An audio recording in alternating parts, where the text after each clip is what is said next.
नमस्कार, मैं रीनू यादव आप सभी दर्शकों का अन्नदाता कार्यक्रम में स्वागत करती हूं। किसान मौसम की परवाह किए बिना सभी के लिए अनाज उगाते हैं, जो कि हमारी सबसे बड़ी जरूरत है। यही किसान हमारे देश की अर्थव्यवस्था का निर्माण भी करते हैं और अगर वही गरीब होंगे तो देश की प्रगति नहीं हो सकती। ऐसे ही किसानों की प्रगति के लिए हम खेतीबाड़ी से जुड़ी बहुत सी नई लाभकारी जानकारियां हर रोज सुबह लेकर आते हैं। तो चलिए कार्यक्रम शुरू करने से पहले देखते हैं क्या है आज के अन्नदाता। अपने राज्य के किसान विभिन्न फसलों की खेती करते रहते हैं, लेकिन इन फसलों में कई तरह के कीट रोगों का प्रकोप होता रहता है, जिसके कारण किसानों को भारी नुकसान होता है। आज हम आपको ऐसे ही किसान से मिलवा रहे हैं जिनकी गेहूं की फसल में कुछ समस्याएं आ रही हैं, जिसका समाधान बता रहे हैं गोविंदगढ़ के कृषि पर्यवेक्षक करण सिंह शेखावत। मैं रामेश्वर प्रसाद घोषल्या, ग्राम धोबलाई, पावर हाउस के पास रहता हूँ और पिछले 5 साल से जैविक कृषि कर रहा हूँ। जैविक कृषि के अंतर्गत समस्त अनाज और फल सब्जियाँ पैदा करता हूँ। तो साहब, ये गेहूं के अंदर इस समय पत्तियों पर एक पीले पीले रंग के धब्बे से लकीर सी हो रही है, उसका समाधान क्या है? ये क्या बीमारी चल रही है, ये बताओ। रामेश्वर जी, गेहूं की पत्तियों पर पीलापन, गेहूं की पत्तियों में पीलापन 2-3 कारणों से होता है। एक तो किसी सूक्ष्म पोषक तत्व की कमी और दूसरा कहीं दीमक का असर। दीमक पॉलीफेगस कीट होता है। यह सभी फसलों को बर्बाद करता है। वैज्ञानिकों के अनुसार दीमक कई प्रकार की होती है। दीमक भूमि के अंदर बीजों, अंकुरित पौधों को चट कर जाती है। कीट जमीन में सुरंग बनाकर पौधों की जड़ों को भी खाते हैं। प्रकोप अधिक होने पर ये तने को भी खाते हैं। दीमक आलू, टमाटर, मिर्च, बैगन, फूलगोभी, पत्ता गोभी, सरसों, राई, मूली, गेहूं आदि फसलों को सबसे ज्यादा नुकसान पहुंचाता है। ये जो दीमक का असर है, उससे बचने के लिए सबसे पहली सावधानी तो ये रखे किसान, खेत में जब बुआई जुताई करे किसी भी प्रकार का कच्चा मटेरियल खेत में नहीं डले। जहां तक पोषक तत्वों का सवाल है, तो किसान बुआई करने से पहले अपने खेत की मिट्टी का अच्छी तरह से जांच करवाए। जिन पोषक तत्वों की कमी है, ये सुनिश्चित कर ले बुआई से पहले कि उसमें संपूर्ण संतुलित पोषक तत्व उपलब्ध हैं या नहीं है। जिन पोषक तत्वों की कमी है, उन पोषक तत्वों की पूर्ति करे। दीमक से बचाव के लिए गर्मियों में खेत की अच्छी गहरी जुताई करें। खेत को खरपतवारों से मुक्त रखें। खेत में कभी भी कच्ची गोबर नहीं डालनी चाहिए। कच्ची गोबर दीमक का प्रिय भोजन होता है। दीमक के रासायनिक नियंत्रण के लिए क्लोरपाइरिफास 20 किलोग्राम प्रति हेक्टेयर खेत में बुआई से पहले भुरकाप करना चाहिए। प्रति किलो बीजों को 4 मिलीलीटर क्लोरोपाइरिफास दवा से उपचारित करके बीजों को बुआई करें।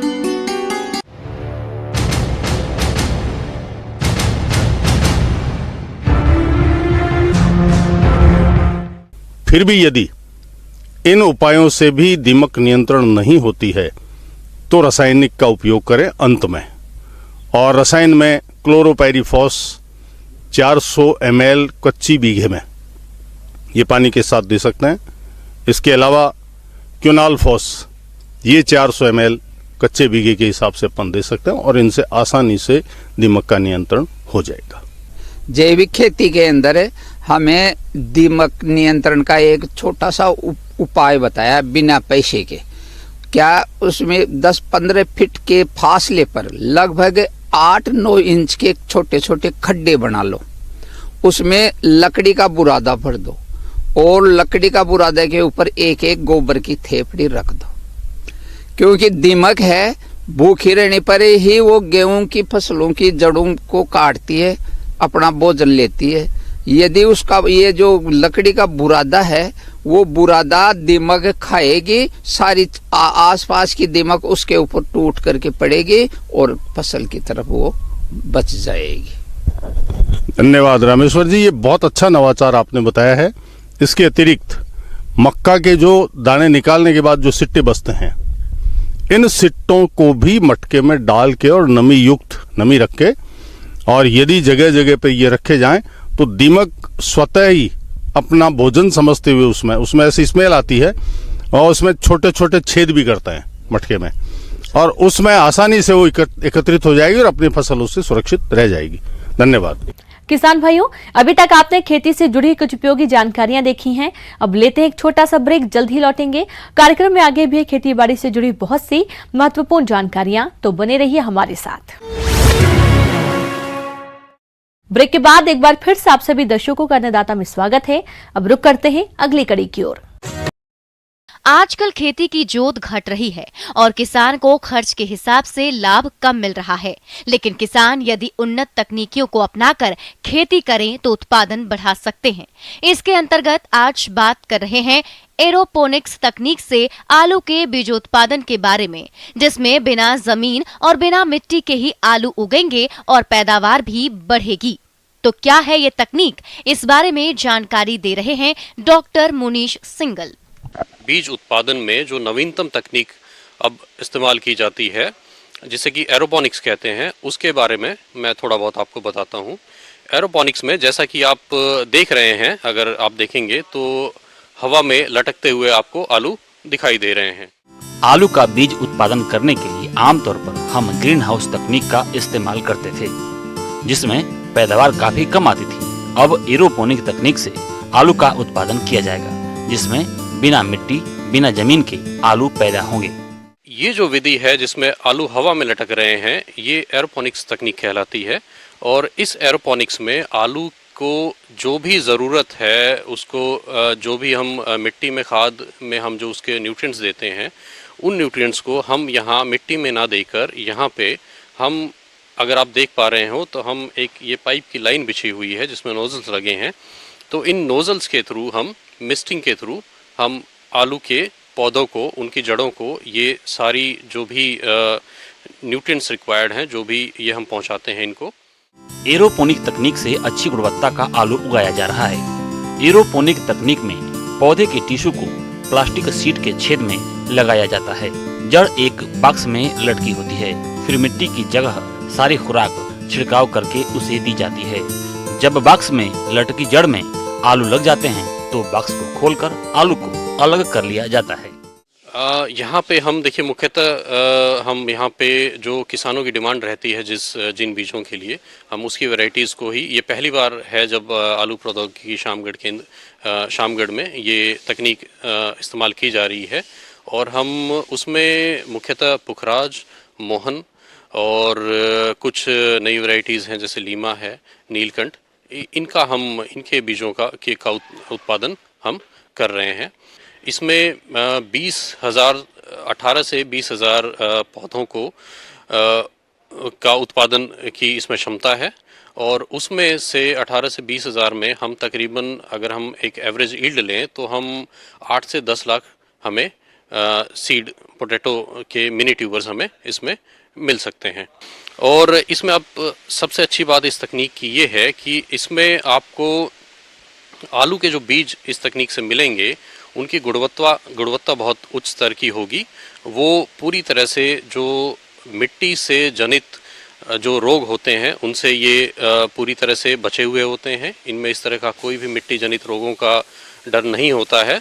और साथ ही साथ इनके जो बीज की गुणवत्ता अगर आप देखेंगे तो ये उच्च क्वालिटी की होगी, वायरस फ्री होंगे, मिट्टी जनित रोगों से ये फ्री होंगे। और ये नंबर ऑफ ट्यूबर्स, मतलब नंबर जो इनका आलूओं का होगा, हम इस तकनीक से बहुत ज़्यादा ले सकते हैं। हम जो खेती जो करते हैं, जो सामान्य खेती करते हैं, उसके मुकाबले हम इसमें नंबर ऑफ जो सीड्स हैं, नंबर ऑफ जो बीजों का जो नंबर है वो बहुत ज़्यादा रहता है। ये कुछ खूबियां हैं इस तकनीक की, जो आलू के अच्छी गुणवत्ता के बीजों की कमी को हम इनके जरिए पूरा कर सकते हैं। किसान भाइयों, इस विधि में और अधिक जानकारी प्राप्त करने के लिए आइए मिलते हैं आलू प्रौद्योगिकी केंद्र शामगढ़ करनाल के शार्दुल शंकर से।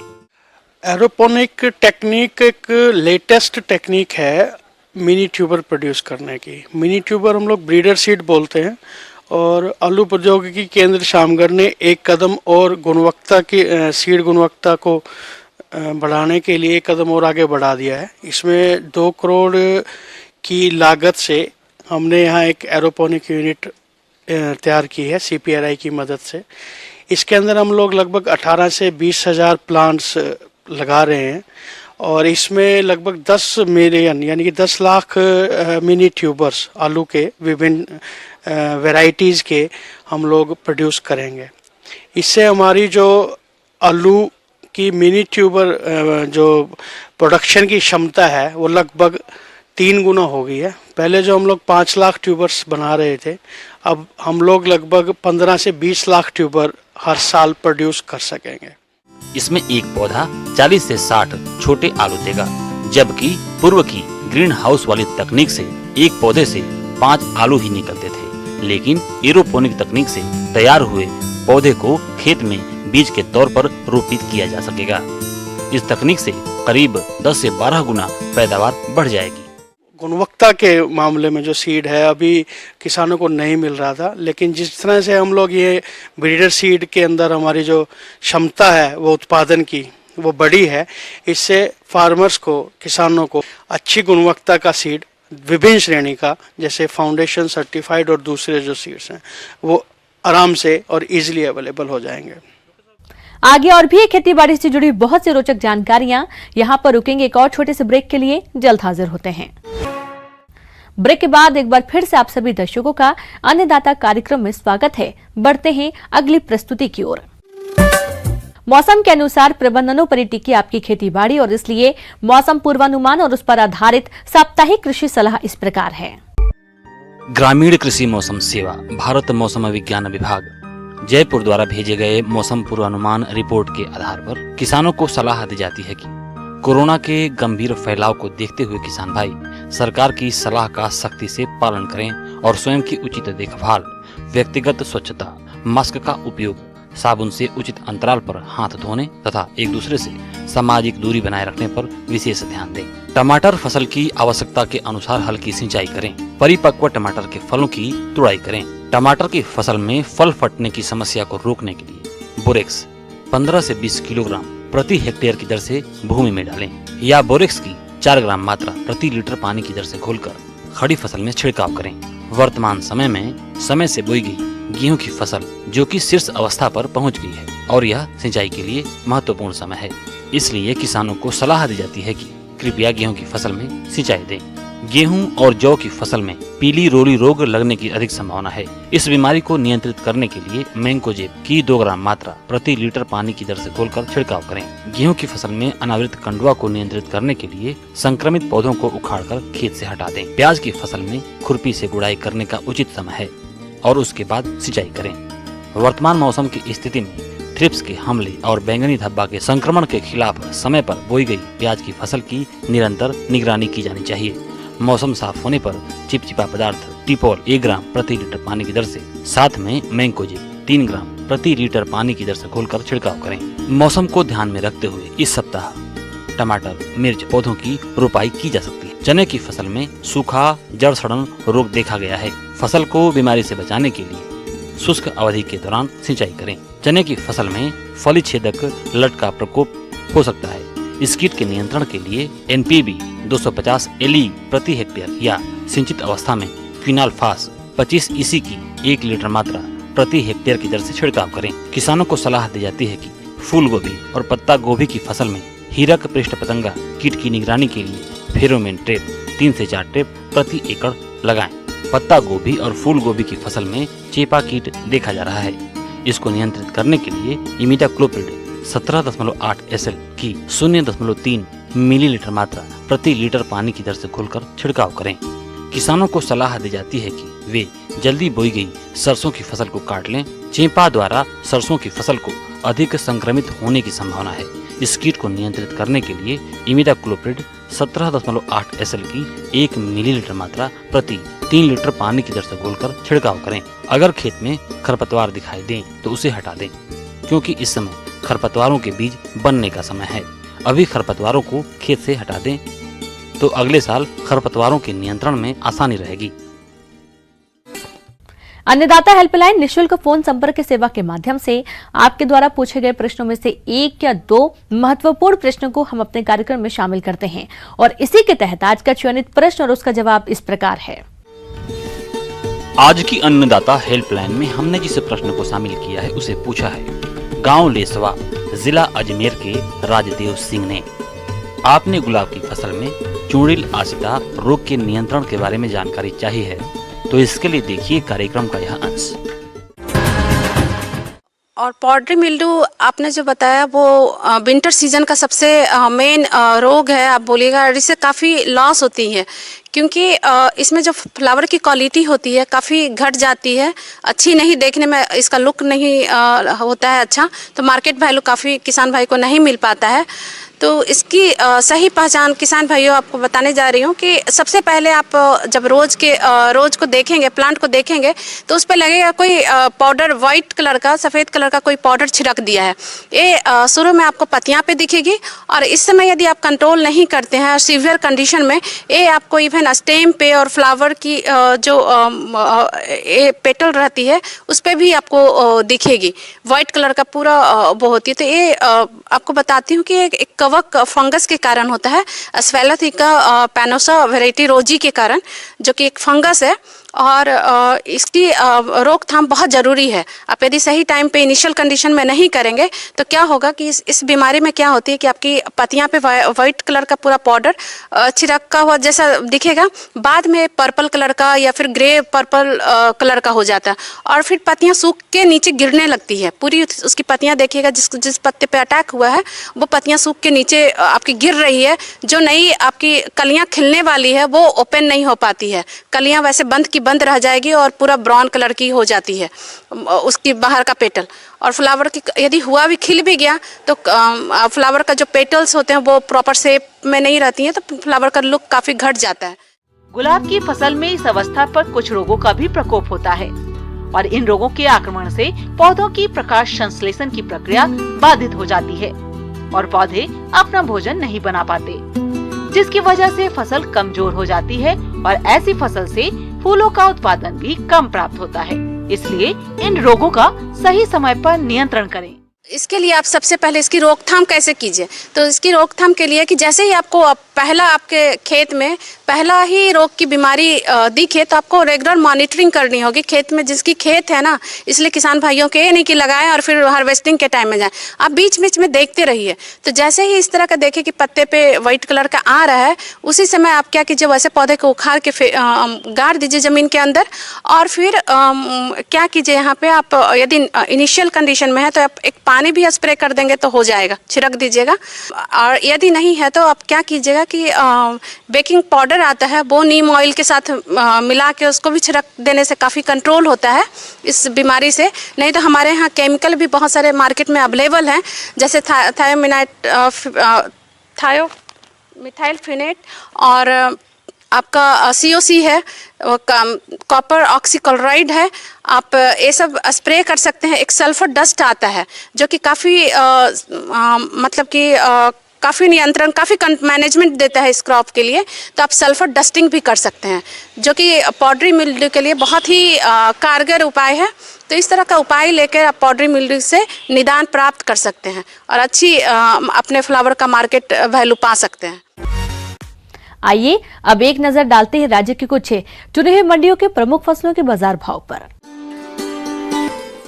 किसान भाइयों, अन्नदाता आपकी सेवा के लिए संकल्परत है।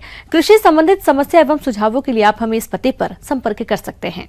प्रोड्यूसर अन्नदाता news 18 Rajasthan, Ramoji film city Hyderabad 501512। साथ ही आप हमें ईमेल भी कर सकते हैं। हमारा ईमेल है p18annadatarajasthan@nw18.com और इसके अतिरिक्त आप हमें निःशुल्क हेल्पलाइन नंबर 180041922155 पर सोमवार से शनिवार सुबह 10 से शाम 4 बजे के बीच संपर्क कर सकते हैं।